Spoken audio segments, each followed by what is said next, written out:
Hello, 'tis I, Dr. Ken. And I'm, as usual, joined by my teaching assistant, Bear, today, who is here to help me talk to you about Alexander the Great. So what are we doing today? The plan for today is that I will discuss broadly the timeline of Alexander, his rise and ultimate demise. I'll go into some of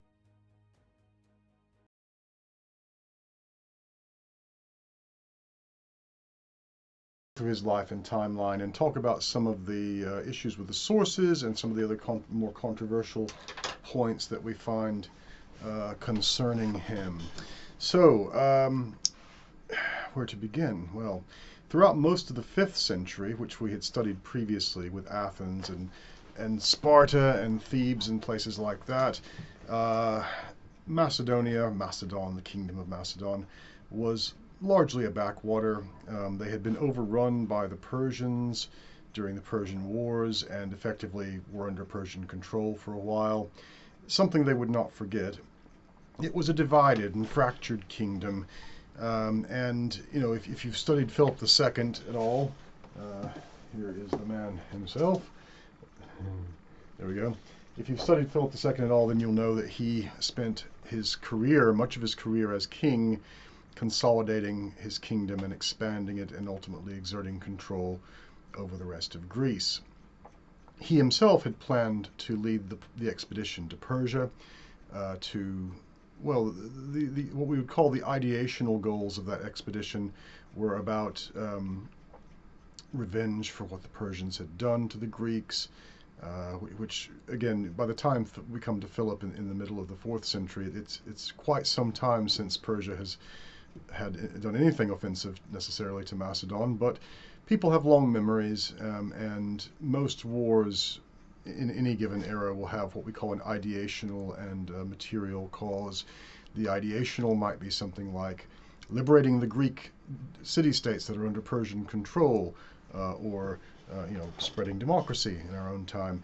The material goals will be something else. They're usually some kind of resource grab, land or other resources, and it's no different here in the case of Macedon's plan to conquer Persia. Persia was the largest empire in the world at the time, the richest, and as far as Philip was concerned, and his intelligence told him, it was ripe for the plucking.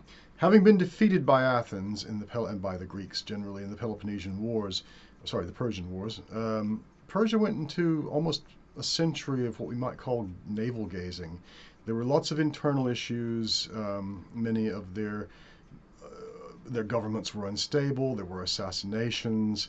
There were satrapies. These are provinces of the empire that went renegade, and lots of rebels. So a lot of internal struggle and turmoil following the defeat by the Greeks, which is understandable. When mighty empires are defeated by people that they think they should be able to defeat easily, it gives them pause to reflect. And this may be a feature of the life cycle of an empire as well, that and it was around, again, about the 250-year mark that we're talking about, that the Persian Empire would be brought to a close. So Alexander's born in Pella in 356. We don't know the exact date. It's generally thought to be about the 20th, somewhere between the 20th and the 26th of July. This comes at a time when his father Philip is engaging in various conquests of Greek territories. Potidaea was captured around the same time that Alexander was born, as well as his father was subjugating some of the tribes around the kingdom of Macedon, who were nominally under Macedonian control, part of Greater Macedonia, if you like, but occasionally had inclinations of independence. So that's all going on. The conflict between Demosthenes of Athens and the conflict between him and Philip, I suppose, takes place around this time with the Philippic speeches of Demosthenes and the various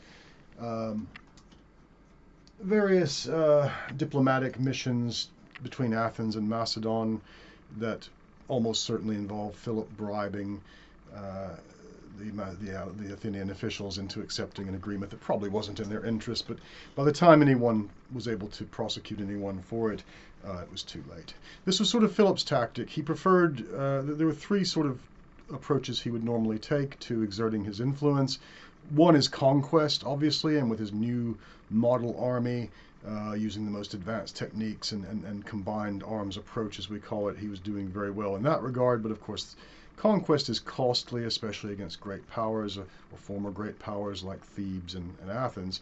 So the other approaches that Philip preferred were bribery, when possible. After he seizes a portion of territory that used to belong to Athens, that has gold mines, this supports his both his military and his bribery campaigns, if you like. The other approach that Philip took, when possible, was marriage. He had something along the lines of 9 wives. We're not sure of the exact number. Polygamy was practiced by the Macedonian royal family. You'll find, very similar practices in places like ancient China and Japan and other countries around the world. Persia as well had a similar practice. And who is the queen? She tends to be the one who has borne him an heir. Again, that's Olympias with Alexander, although Philip would have a falling out with her, and that would possibly be well, it would come quite close to his demise. I won't go through all of Philip's conquest. He was successful. We get the Battle of Chaeronea in 338. This is where the Macedonian forces, led by Philip and Alexander, who's only about, I think, 18 at the time, he's given command of the left flank, and rather Philip has the right flank. And obviously Alexander was supported by a number of generals who knew what they were doing, but still, it's quite a responsibility for an 18-year-old to be leading a flank of an army, and he himself led against the Theban sacred band, which were the best trained, the professional army that Thebes had developed, and he utterly smashed them. Or rather, his flank did. Again, there were generals more experienced than he helping them. But Alexander himself was a very intelligent young man, we think, by all accounts. His father had made him regent of the kingdom at the age of 16. That was a couple of years earlier, while Philip had to go fight elsewhere. And it's there that it's while he's regent, acting in his father's stead, Alexander will end up putting down an insurrection in the north, and of tribespeople who are subject to Macedon, destroy their city and command them to build a new one and name it Alexandropolis. So even at the age of 16, he was clearly thinking about sort of nation building, because there would be, we're not sure how many in the end, something like 200 Alexandrias established, although we can only account for maybe about 60 or 70 of them, and some of them were small. But anyway, some were quite large as well. But he's very keen on building cities and naming them after himself, as had been Philip. Philippi is one in Greece after a great battle, and Philip names another city. He names his daughter after a victory as well, Thessaly. So he has a victory in Thessaly, and he names his daughter, who's born around the time, Thessaloniki, which means victory in Thessaly. So there's a lot of back and forth between royals' names and places and battles and victories. So as I say, Alexander he's being trained to rule from an early age. Here's the man himself, right? And he's taught by Aristotle. Philip actually brings Aristotle to Macedon. Aristotle, considered probably the greatest philosopher of his time, not uncontroversially, and then there were others who would have contested that then. But anyway, he was very famous. He was also technically Macedonian as well, and his father had been court physician to Philip's predecessor. So there were already links with Aristotle, but he's brought in, if you want to know what tuition fees were like back then, well, Aristotle's hometown of Stagira had been destroyed as part of Philip's conquest, its population sold into slavery. To get him to come and teach Alexander, Philip had to agree to pay for the rebuilding of that town. Stagira was the name of it, and the repopulating of it. So he had to go buy freedom from all the slaves that he'd sold. This would have been very costly. we're talking about a town, so millions and millions of pounds today, if not billions. So that's the cost. Those are the tuition fees for Alexander. So he's got probably the best education that money can buy at the time. Right. So Philip, as I said, had planned to lead the expedition to Persia, but in 336 BC, this is around the same time that Philip one of his younger wives, but named Cleopatra Eurydice, would possibly bear him a son, certainly a daughter, and maybe both. We're not entirely sure. There's some debate about that. But and Philip is getting ready to go off and lead the expedition. He's putting on this sort of display in a theater in Greece. This is to celebrate the birth of the child and the imminent wedding of the king of Epirus to one of his other children, who would be quite a close cousin as well. But anyway, this is all to celebrate his victories and to see him off on his conquest of Persia when Philip gets assassinated. Very publicly, and the assassin turns out to be the captain of his bodyguard, a man named Pausanias.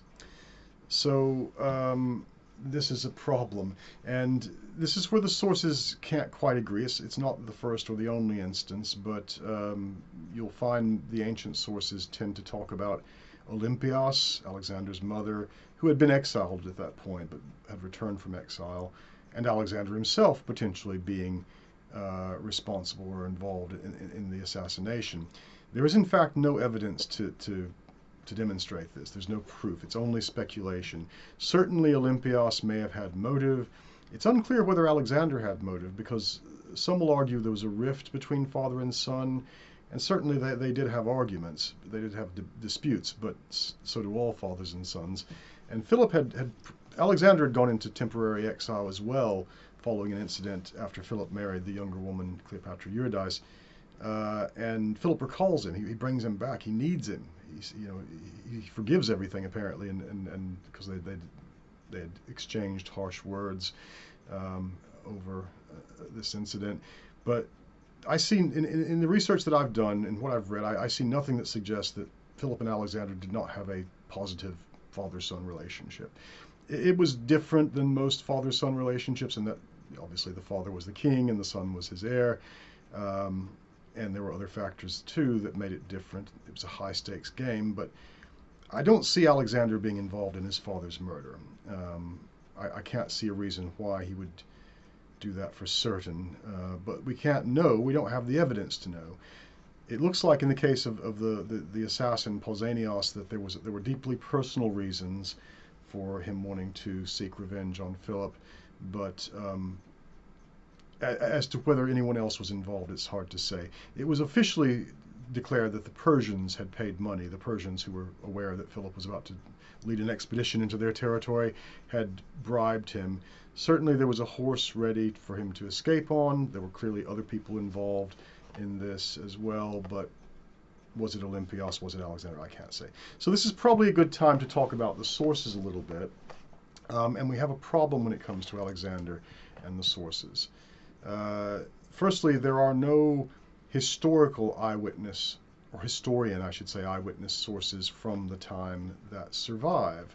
Not for lack of ones that existed we know about, but nonetheless, they just don't survive.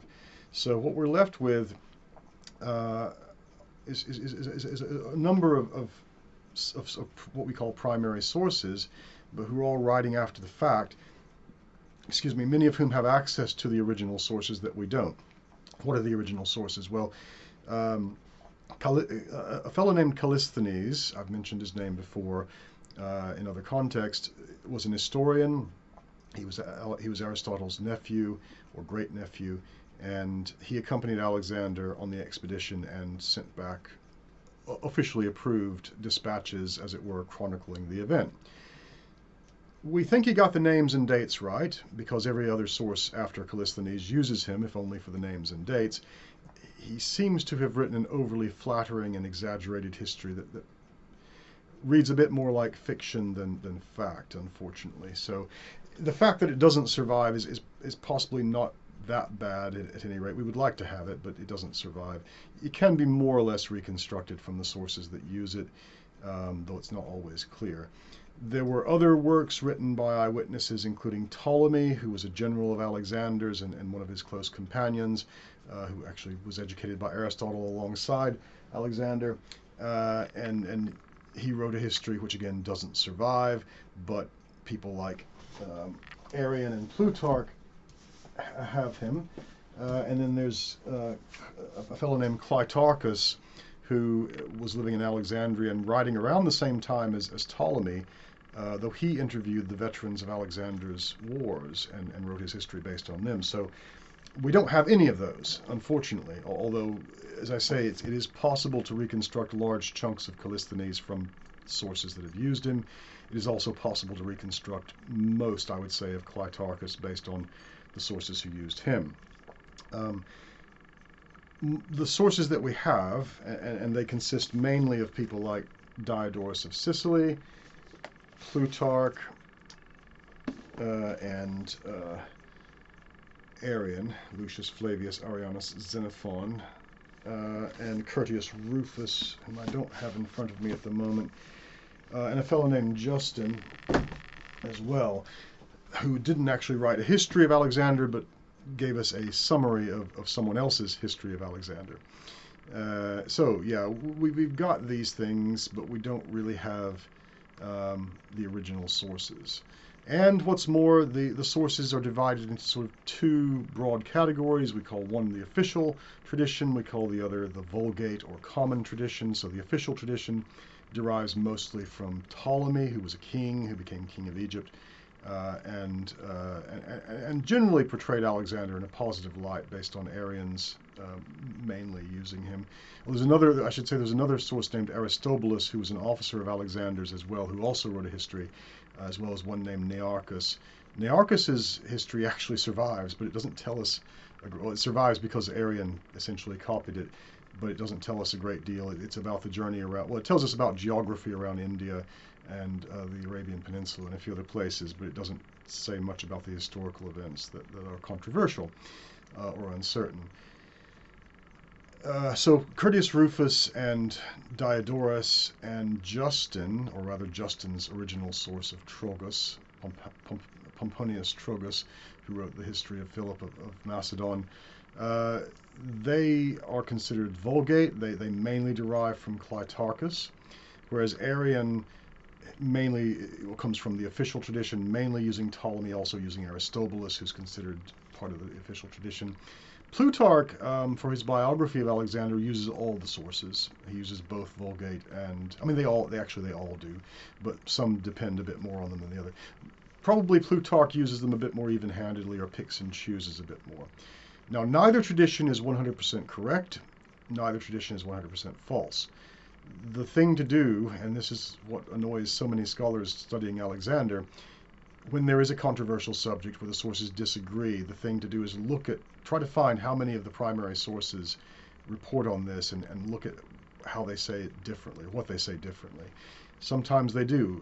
Callisthenes, for example, the historian, he died under rather mysterious circumstances, and there are 5 different accounts of his death, 2 of which are by eyewitnesses, and they're different accounts. So that is clearly problematic. And Arrian, as well, in his history, writes about this, and you can tell he's like wringing his hands, going, "Why, how is it that these people were there and saw this, and yet they report differently?" It's a problem, and it's a problem that we don't find as much with other historical events from the ancient world, but Alexander and his brief reign, it's a big one. So, like I say, always think about the sources. We cannot take anything that these primary sources say, at face value 100%. We've got to be very careful about what we say. Sometimes we can't know, and sometimes the answer is we just can't know. But we can try and figure out why we can't know, and that's the important part. Especially when it looks like someone amongst, say, in the modern scholarship, for example, is coming down on one side or another that the sources have put forward, but not telling you why they're saying that, not telling you why they believe that. So a good example of this might be One source, and it's is it Curtius Rufus or is it Justin? I can't remember now. It's Justin, I think. Says that Philip's wife Cleopatra Eurydice bore him a son, and the child was an infant. Oh, and by the way, when Philip is assassinated, his youngest wife Cleopatra Eurydice is sort of hounded into committing suicide by Olympias, and she seems to have killed the children at the same time as well. Again, a lot of uncertainty about that. But that does appear to be the case. Nonetheless, did Cleopatra Eurydice bear Philip a son? Well, the other sources don't mention it, and I've actually written something on this and tracked down who says it, and we don't know ultimately. One source suggests it, but that source is problematic, and then other sources use it. Actually, two sources suggest it, but they're problematic, right? And like when are these, like, think about when people like Plutarch and Arrian are living, 2nd century AD, right? Many years removed, nearly 4 centuries or so removed from Alexander's own time. But like I say, they've got access to, and Diodorus is writing in about the 1st century BC, as was Justin. Curtius Rufus is about early 1st century AD, we think. But they've got access to sources we don't, which is helpful, but they're also choosing which ones to use and ignoring others. And they don't always do so with the degree of objectivity that we would perhaps prefer. So again, I cannot stress enough the importance of thinking about the sources. Right, Philip is assassinated. Alexander is hailed as king. Apparently the officers at the time either didn't think he had anything to do with his father's assassination or considered it not materially sufficient to block his ascendancy, if that were the case. But it looks like they didn't actually consider that he was involved. And before he can go lead the Persian expedition, though, he's then got to put down a number of revolts in Greece. Philip had consolidated the Greek world and beyond, but it was, and he formed something called the League of Corinth, which is a kind of an organ that allows Macedon effectively to govern Greece. Although it allows nominal independence of the Greek city-states, they can more or less rule themselves as long as they, A, supply troops when Macedon commands, and B, don't have any foreign policy of their own. So they are reduced considerably in their power as a result of Philip. Yeah, and so there's that. And Alexander's off fighting up north. Some of the local tribes people who had been subject to Macedon take the opportunity to revolt. While he's up there, the city of Thebes, which had been the previous great power, revolts as well, and Alexander has to deal with him. He does very harshly. I'm not going to go into that now, but it's worth thinking about whether he actually had a choice in the end of destroying the city or not, because he does. He gives them many opportunities to surrender. They don't take them. In fact, some people seem to have believed that Alexander was dead at that point, and that urged them to fight on more. He offers them mercy. They don't take it. He ends up in the end destroying the city, killing most of the men, and selling the women and children into slavery.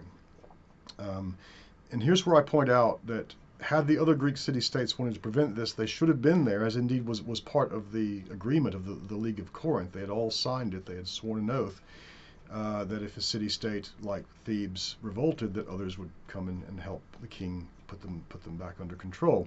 Nobody did, apart from Thebes' immediate neighbors. And these were people who didn't like Thebes. They had been subjugated rather by Thebes. They were, hostile to Thebes, and they're the ones who vote to raze it to the ground and punish the city as it was. So I just point out that Alexander was there with maybe not all the troops at his disposal that he would like to have had. He was depending on his allies. Had he disagreed with them over this, they might have turned on him at that point. It was that volatile. So like I say, I don't know that he had a lot of choice in the matter. I know he's reported to have regretted doing this in years to come. But so having said that, nobody else revolts. Whatever else it does, the destruction of Thebes sends a message, and so the League of Corinth is pacified, and Alexander can then head off into Asia with his military to fight. And he does. He dismisses the mostly Athenian fleet because he doesn't trust them. There's already a bridge, what we might call a spearhead of 10,000 troops there, led by a general named Parmenio. And so Alexander's first major battle is what we call the Battle of the Granicus River. And this is arguably where the Persians could have stopped him had they committed all out or followed the plan of their mercenary commander Memnon of Rhodes. They didn't, and this was a defeat for the Persians at that point. And so, meanwhile, the king of Persia is raising a huge army to fight Alexander. Alexander proceeds to go down the coast of Asia Minor and free all the Greek city-states that had been subjugated by Persia. It's interesting that he imposes democracies on them, because most of them had not been democracies to begin with. So that's a little strange, but for whatever reasons, he gives them democracies. Their position in relation to the League of Corinth or the wider Macedonian Empire is not entirely clear, and there's a lot of debate about that. But at any rate, they are liberated. Some of them with considerable difficulty. The siege of Miletus was particularly harsh. And Alexander will then, after reorganizing the Greek city-states, capturing Miletus, in autumn of 334, he reduces Halicarnassus, another Greek city-state, and advances through that region. Arguably, he has a stroke of good fortune here. The mercenary, believe it or not, more of the southern Greeks actually fought on the side of Persia as mercenaries than fought for Alexander as part of the League of Corinth. Most of his troops were Macedonian, Thessalian, Thracian, and the other peoples that lived around Macedon, the hill tribe people, Illyrians, and so forth. The southern Greeks, some of them did fight with him, but he didn't trust them that much, and they didn't like him for the most part, because of course he had conquered them, or his father had conquered them and made them stop fighting each other, so they were really resentful of him for that. So as I say, more of them actually fought as mercenaries, but their commander was one Memnon of Rhodes, who had been nominally an ally of Philip's at one point, or a friend of his, but anyway, he's leading the Persian forces, or he's leading the Greek and other mercenary forces that are fighting against Alexander. He dies under uncertain, I think just of an illness actually, circumstances, but without his leadership, and he had the skill, if not to defeat Alexander, but to cause him serious problems that might have led to his defeat, but he's gone. So that block was removed, and Alexander will proceed down into the region that we call the Levant today, into what's now Palestine and Judea, or was Judea, I guess, at one point. And he will besiege the city of Tyre, which is a major Persian naval base, or mercenary naval base, because they don't really have a navy, but it's where their mercenary navy is one of their main bases. So the siege at Tyre was an island at that point, or rather the city, the part of it that was the naval garrison was an island. This is a difficult siege. It takes quite a few months, but Alexander will build a causeway that connects the mainland to the island, and then he can, having built the causeway, can then lead his troops to besiege the city and take it. To this day, that part of Tyre remains a peninsula, thanks to Alexander.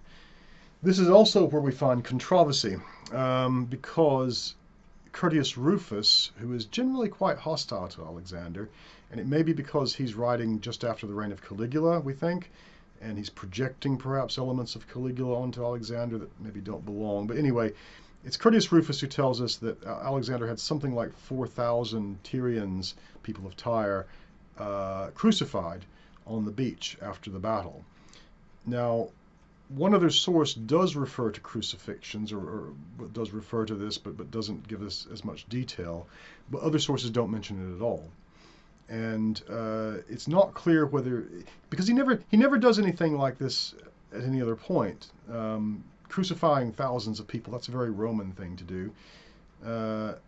What he might have done is had the dead bodies put up on either crosses or stakes or something for people to see. That was a fairly common practice. when a place had been defeated, to put either the heads or the dead bodies of the defeated in a very public place for others to be aware of. Crucifying them to death doesn't seem too likely, and like I say, the other sources that would normally have, we would expect to mention this, don't. So it's not clear what happened. But as I suggest, this is one of those points where, if we wish to determine something about Alexander's character, one way or the other, it would be nice to know what actually happened at Tyre with the crucifixions, but we don't. We simply don't know.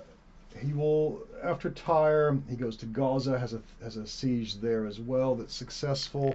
And again, we have another controversy where Curtius Rufus says that he took the king of Tyre, or the governor of Tyre, and had him dragged around the city by a chariot until he died, sort of imitating a scene from the Iliad where Achilles drags the body of Hector around Troy, though Hector was already dead at that point. Again, I don't know that this happened because the sources don't agree on it.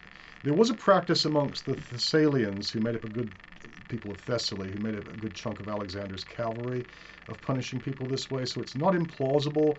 Alexander certainly had a fondness for the Iliad. He seems to have imagined himself as a kind of latter-day Achilles. I forgot to mention, of course, the moment he lands ashore in Asia, he lands at Troy, of all places, and casts his spear ashore, claiming the land by spear.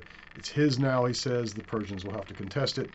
And he then goes up to the citadel, or to the remnants of Troy, and performs a sacrifice to King Priam of Troy to allay his vengeful spirit, apparently, and then performs a little ritual where he and his closest companion Patroclus do a nude race around the shrine of Achilles, which apparently was the thing to do. And he took the shield of Achilles, the famous shield of Achilles, supposedly, and brought it with him on his campaign. It would save his life later on in India, interestingly enough. But whether it was the real shield of Achilles or not, I don't know, because that shield was meant to be made by the god Hephaestus. And I would be surprised if the people at Troy had it at that point in history. They knew Greeks were keen on Troy. It was a popular tourist spot. They had tourist spots back then as well. So there's a whole industry around, selling stuff to Greeks when they come to Troy. And anyway, whatever. He took the shield, and as I say, so at Gaza, did he actually have this guy dragged around the city? It might have happened without his permission, or it might have been something people made up. Again, the sources who say this are generally hostile to Alexander, so I don't know. But it's a success. He then, in about 551 or so, is it 551? Yeah, 330, not 550, 331 BC ish. He goes to visit Memphis, Egypt. So Egypt had been under Persian control. It had been almost in a perpetual state of revolt because the Persians and the Egyptians did not get along at a number of levels, but especially religiously. Alexander is welcomed with open arms. The Egyptians themselves basically overthrow their own governor and welcome Alexander and hail him as Pharaoh.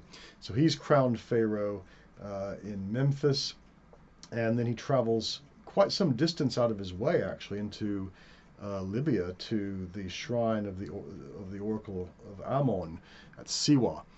So Ammon is another name for the supreme deity, Ammon-Ra.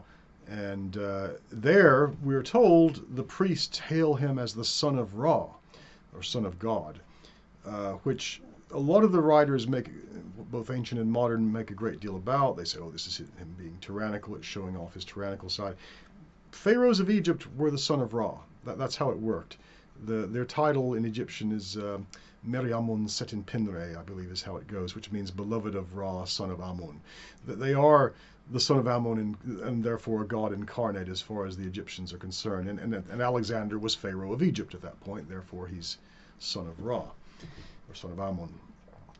And we're not sure what the oracle told him, but again, the sources all say sort of different things. Some give us elaborate oracular responses. Probably the most believable, I think, is Arian, who says, we don't know what he said, but what the priest said, but Alexander was pleased and gave them some gold as a reward. So, yeah, he seems to have asked about his father's murderers, and yeah, we don't know what he asked, or apart from that, we don't know what he was told. Apart from that, maybe his murderers had already been punished. So Alexander then returns in 331 and founds Alexandria in Egypt, which will be the greatest of the Alexandrias. There are a few others still around, though. Kandahar in Afghanistan, that's one, which survived as well. Multiple conflicts. And around this time, so Alexander then he crosses the Tigris River, goes into Babylon, again where he's largely welcomed. And around this time, around 331, is also when there's a Spartan revolt. The Spartans were the only Greeks not part of the League of Corinth. They take the opportunity, or I say it's a revolt, it's a Spartan attack, I guess is the right term. They're trying to reclaim some of their lost territory and power. They'd been much reduced after the Thebans defeated them at Leuctra in 371. So they, led by their kings, Agis and Cleomenes, I believe, attack Macedonian holdings, are defeated by Alexander's regent, Antipater, back in Greece, and that's more or less, and then they're forced to join the League of Corinth. So that's more or less the end of the Spartans. We don't really hear a lot more about the Spartans after that. They continue to serve as mercenaries even for the Romans later on, so they don't cease to exist, but they cease to exist as a major power of any kind or threat. Alexander reportedly referred to this as an affair of mice. And he sent back a number of captured Persian arms to be dedicated with the inscription, from Alexander, son of all the Greeks, from the barbarians in Persia, from Alexander, son of all the Greeks, except the Spartans, rather pointedly. Which is interesting because the Spartans are ethnically about the same as the Macedonians. They're both Dorian Greeks, and are more alike than not, and yet they cannot stand each other. They were loosely allied, some in the past, but there's clear disdain on both their parts. In the year 330, Alexander reaches a city called Persepolis, one of the major Persian capitals, and sacks it, burning the palace. Though that's another one of these controversial points that might not have actually happened, depending on the source that says it. It was either the result of a drunken party, because the palace was his. There was no point.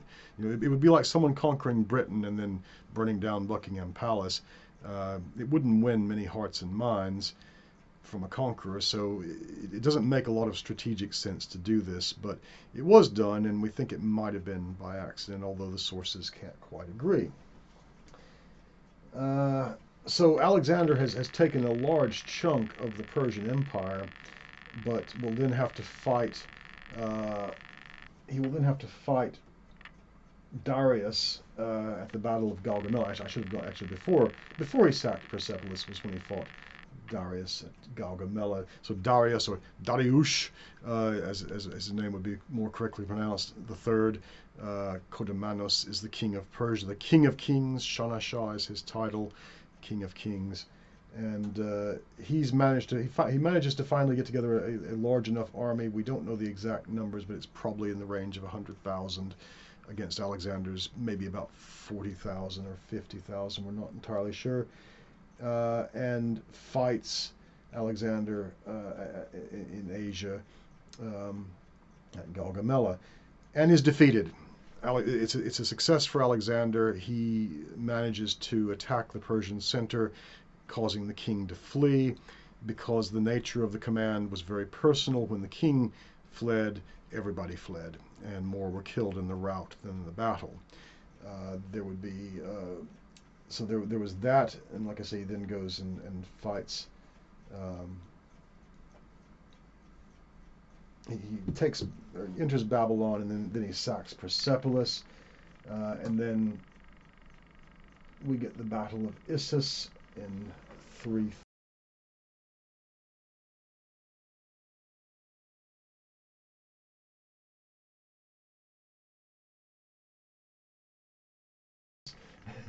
That was in 333, so that was a few years earlier. I've got the order of battle slightly wrong. So actually, Gaugamela wasn't the first battle against Darius. It was Issus, and again, this is a defeat for Darius as well. And after Issus, Alexander got control of the Macedonian, or of the Persian treasury, or a good chunk of it, because when Darius fled, he couldn't take it with him. So Alexander gets his money. Up until that point, Alexander was struggling. He'd already leveraged himself to the extreme just to get the expedition up and going. There was very little money left in the coffers back in Macedon. But getting hold of the Persian treasury, or a large chunk of it, was very, very helpful.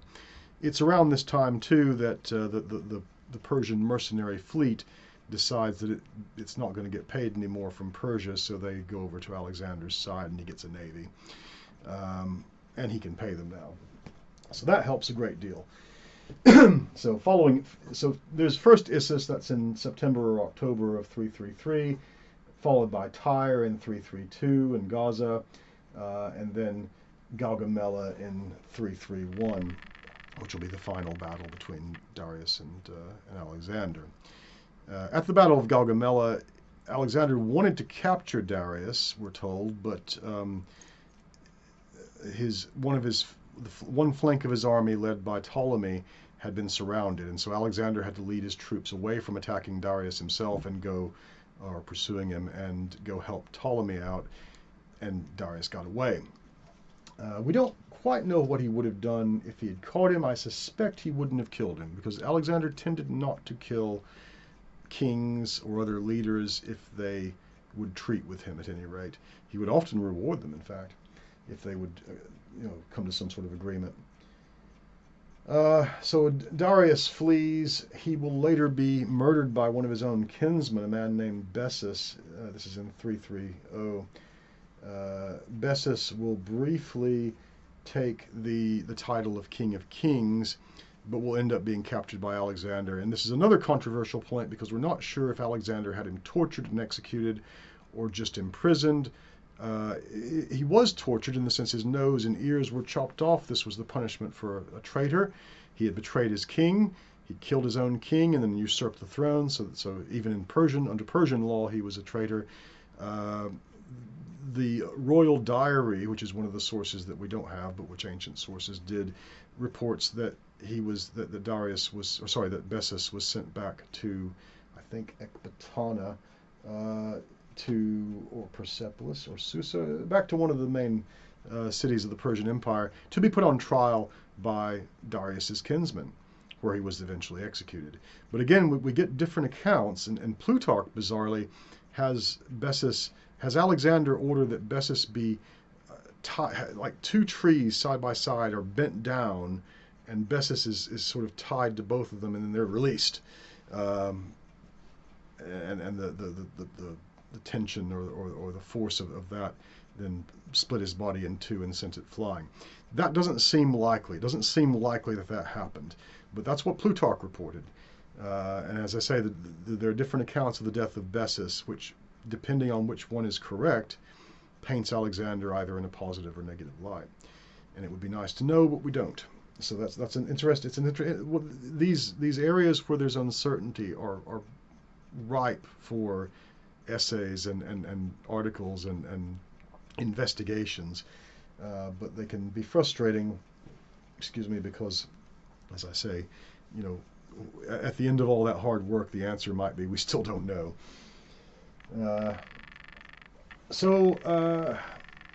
For a while, Alexander has to pursue Bessus until he eventually captures him in 329. And arguably at that point, his conquest of the Persian Empire could be over.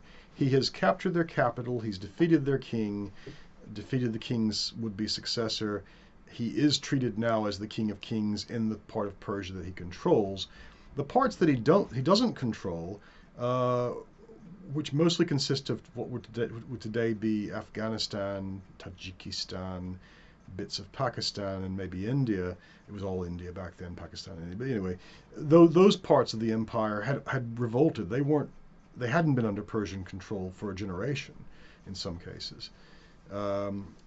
Probably we think Philip would have stopped there, but we don't know. Alexander does not choose to stop there.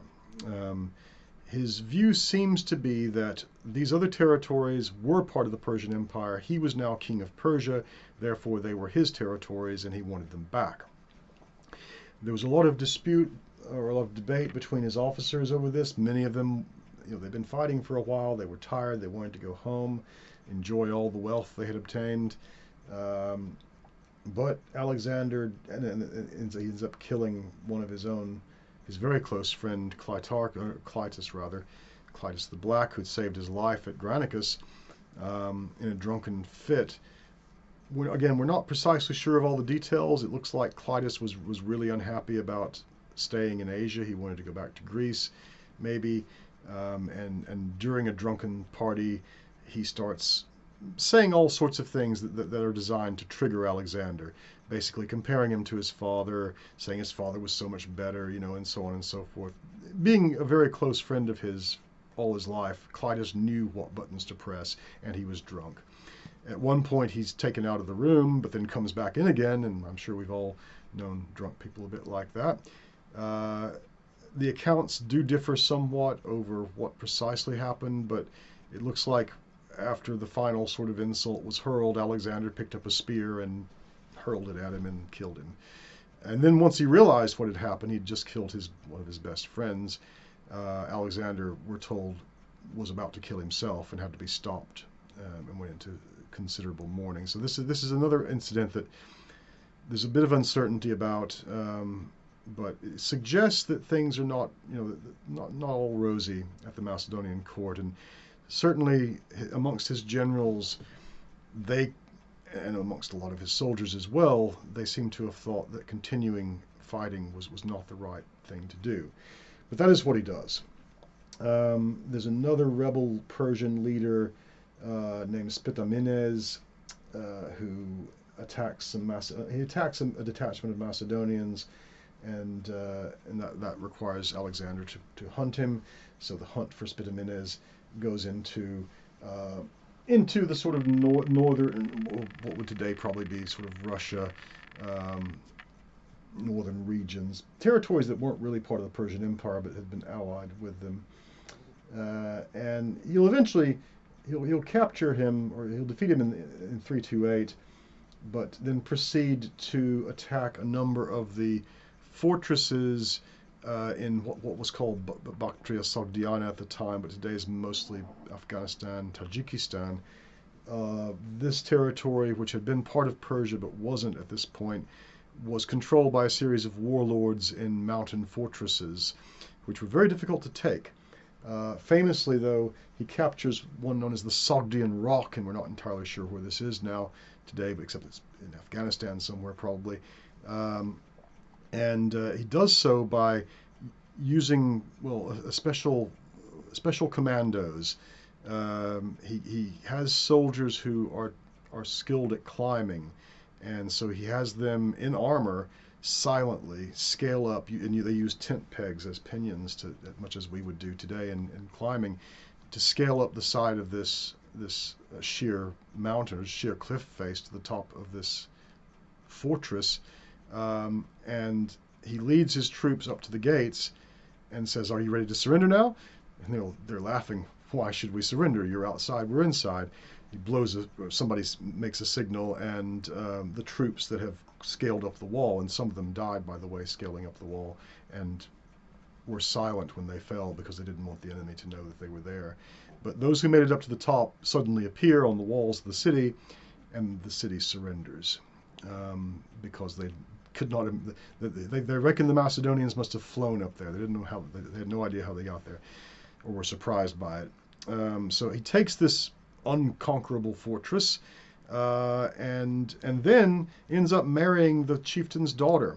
Her name was Rashanak in the native language. The Greeks pronounce it Roxana. This is the famous Roxana, who would be the wife of Alexander, his main wife, and the mother of the child who would be Alexander the Fourth, briefly. Yeah, and he reappoints her father as governor. He vastly enlarges his territory and appoints him as governor of the region. And that wasn't unusual. So, like I say, when Alexander was impressed by someone, he often rewarded them even after defeating them. There's a lot of heavy fighting in Afghanistan. If you want to learn more about that, you might you might find Michael Wood's series in the footsteps of Alexander, because he actually goes to these places where you probably can't go now. But he's gone to these places and visited them pre 9/11 world.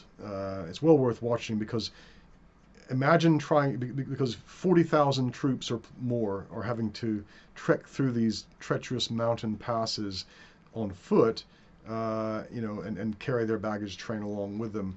It's insane to imagine just the sheer difficulty of that. But it was done. He did it, and he progressed from there into Tajikistan and into Pakistan, to what's today Pakistan. It was India at the time, and ends up fighting against a king,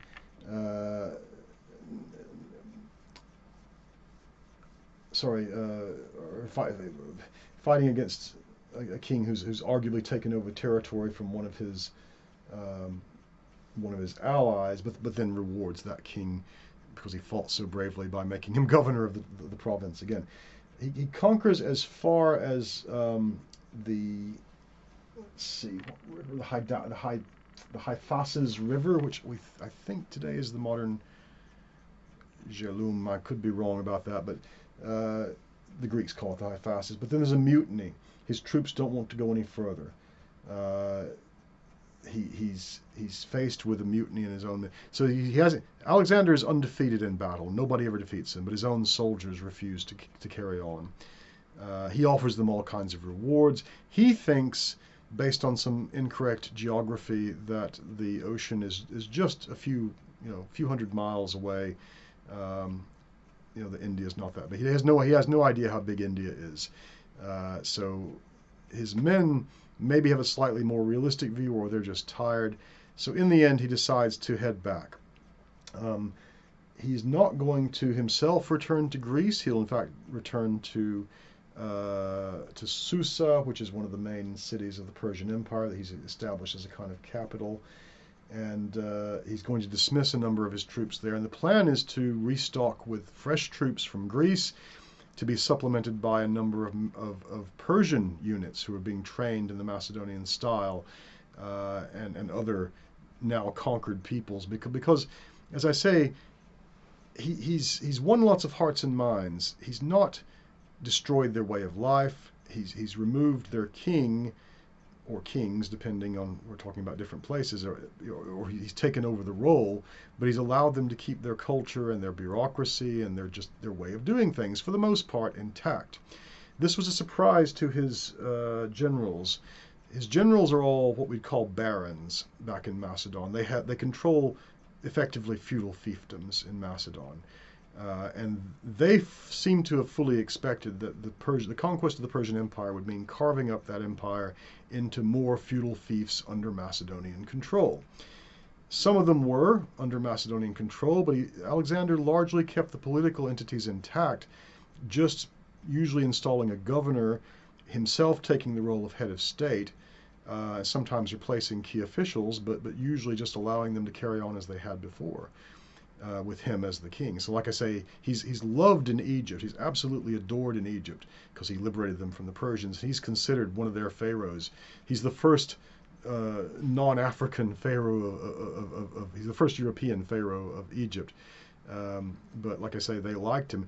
Even the Persians sort of come around to him in the end. He's included in the Shahnameh, which is I think 10th or 11th century Persian book of Kings, because he was king of Persia. The attitudes to him vary. Some consider him a devil or a demon or devi, a deva, evil spirit or god or something like that. But like I say, they seem to, the Persians even seem to have been a bit proud. Supposedly Darius's mother, Sisygambes, the Persian queen mother, regarded Alexander as her son, and when he died, she herself apparently committed suicide by starvation because she was so distraught. So he was well loved in these territories, and you have to remember that. He's such a charismatic individual, but he also understands what people need to stay on side. And he's probably the only Western conqueror to successfully subdue Afghanistan and hold it for any length of time. It remains a kind of Greek city, a Greek state or kingdom for quite some time after this, well into the 1st century AD.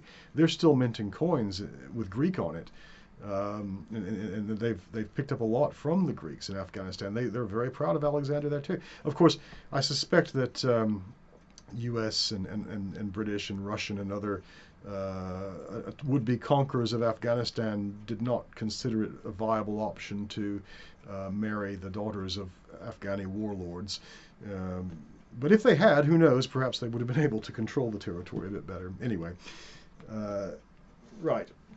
So we're into the year 325 now, and there's the mass weddings at some revolts have to be put down. There's some internal issues.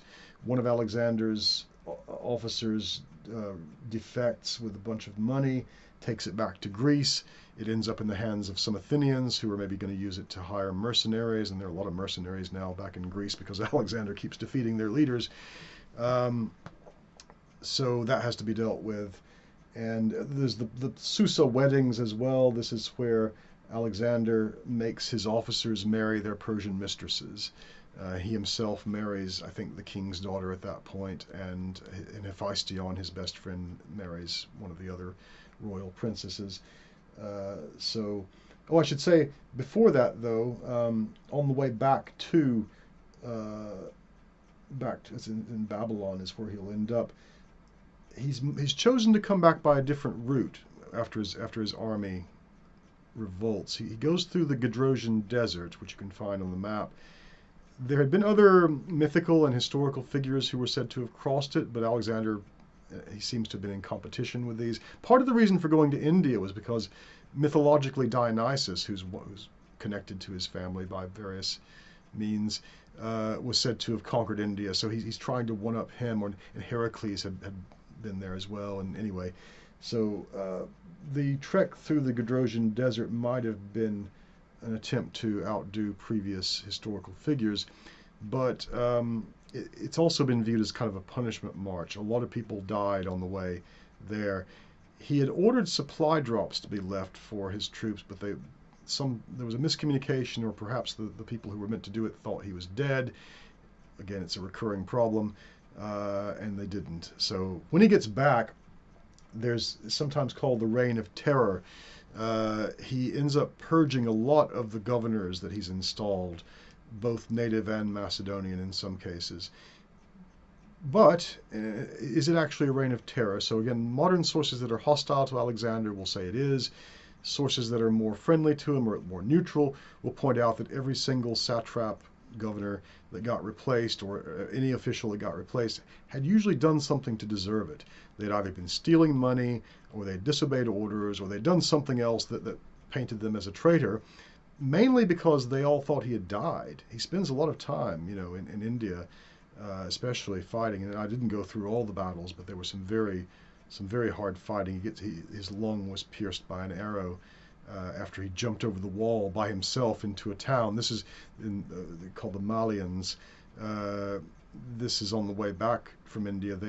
I think they'd already been conquered once, or had agreed surrender or something, but then revolted again. But to inspire his troops, he jumps into the city, and again, the sources don't all agree, but two of his closer bodyguards manage to jump in as well, not long behind him, and they use the shield of, one of them is the bearer of the shield of Achilles, which is then used to block enemy arrows, but also to help carry him out of there once his other troops kind of come over the wall and break in.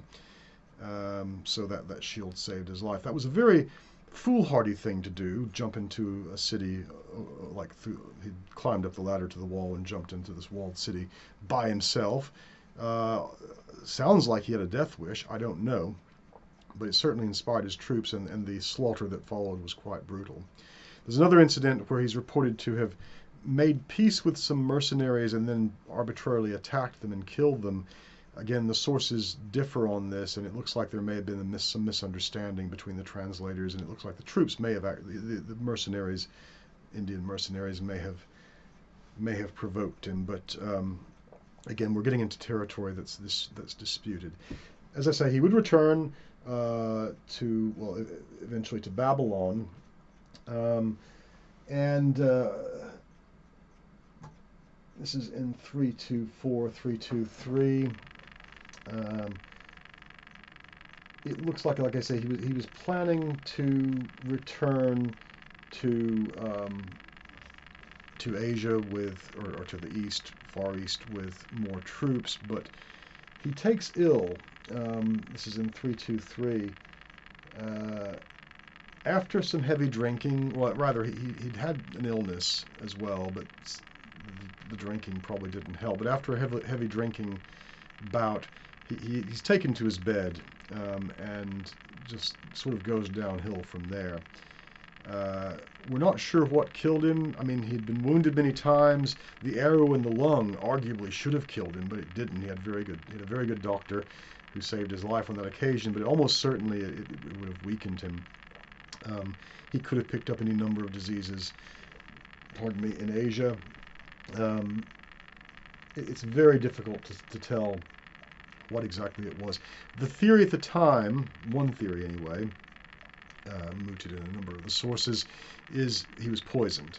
The Aristotle himself, who'd had a falling out with Alexander, perhaps over the death of Callisthenes, his nephew, had prepared this poison, and it was so powerful it had to be stored in the hoof of a donkey or something like that, or mule. I don't know why that's we don't know if this is the case or not. It's pure speculation. He's sick for more than a week before he dies. So if it was poison, it would have been an illness as well, because they didn't have poisons that took that long to kill a person. Possibly he was poisoned by someone while he was sick. That's a possibility. It's also possible that whatever illness he had was what claimed him. He was not quite 33 years old at that point, but it's very difficult to say. Now, if you watch something like the Oliver Stone film, he has Ptolemy basically confess and say, "We did it. We generals did it. We can't tolerate the dreamers. They're going to kill us. We've got to stop them, so we did." And that's perfectly plausible. Like I said, his generals were not happy with his decisions, and they had a different vision of empire than he did. So it's entirely possible that they were behind it, but it's also possible that it was just an illness. We may never know. I won't go into much of what follows. You're welcome to study that yourself. We call it the Wars of the Successors. Yeah, essentially, almost anyone who has a claim to the throne, along with most of the generals of Alexander, who were also governors of provinces, think that they should be the one to take over the empire. There's a brief period in which there's a regency established, a joint regency between Alexander's brother Arrhidaeus, who was said to have been either mentally or physically handicapped. We're not entirely sure, but he had been overlooked for the throne. But anyway, he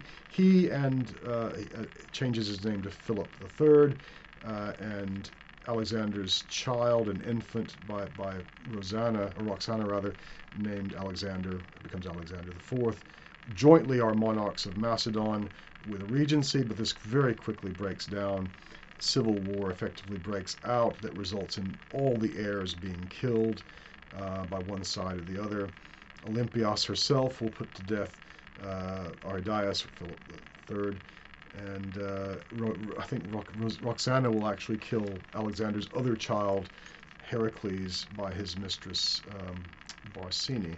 So everybody kills everyone else or gets killed, and Olympias herself leads an army as Queen of Macedon to overthrow Cassander, who's Antipater's son, who's taken over. Cassander will manage to defeat her, and she'll be put to death.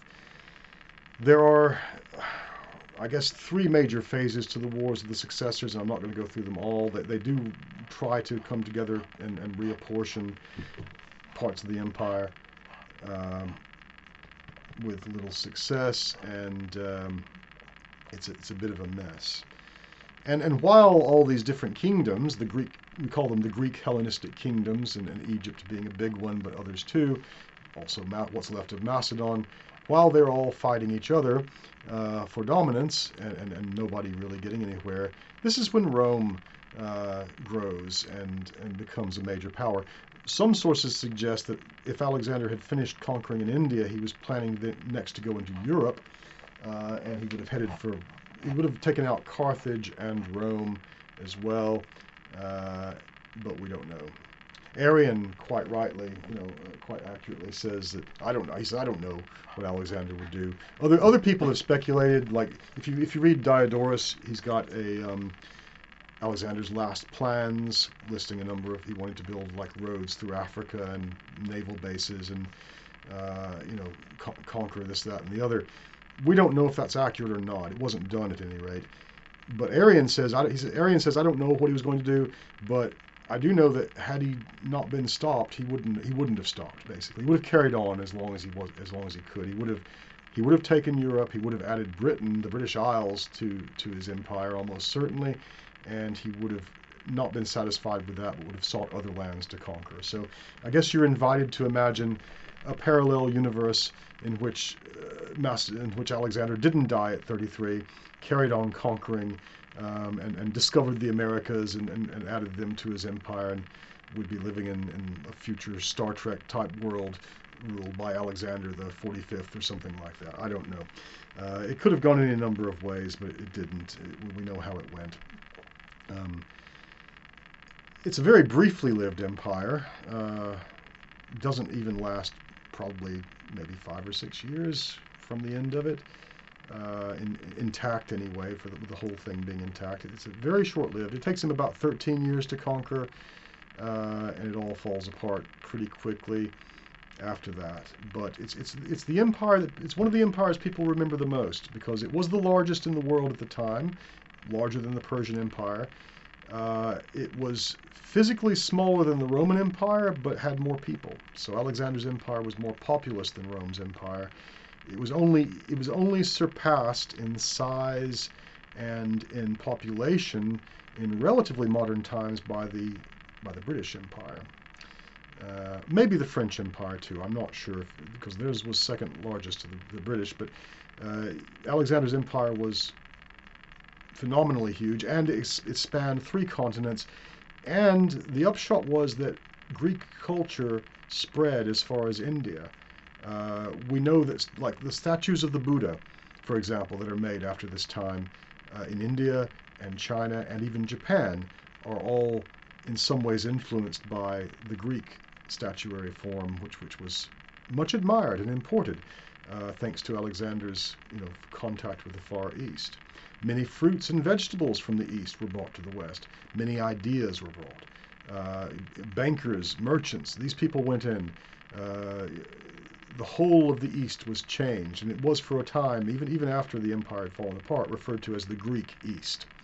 So much so that when Rome divides itself into East and West, the Eastern Roman Empire, Byzantium as it's called, or the Empire of Constantinople, speaks Greek. It's still Greek culture dominating up until the bitter end, really. That is in many ways the legacy. So we talk about the Hellenistic continuum. Rome is part of that, but so arguably are we. Maybe with a brief interruption during the Dark Ages, but with the Renaissance onward, we're still very much in the Hellenistic continuum. And I invite you to consider how the model of court and king put forth by Alexander ends up being the model of court and king for most of Europe, and not just Europe, for many centuries to come.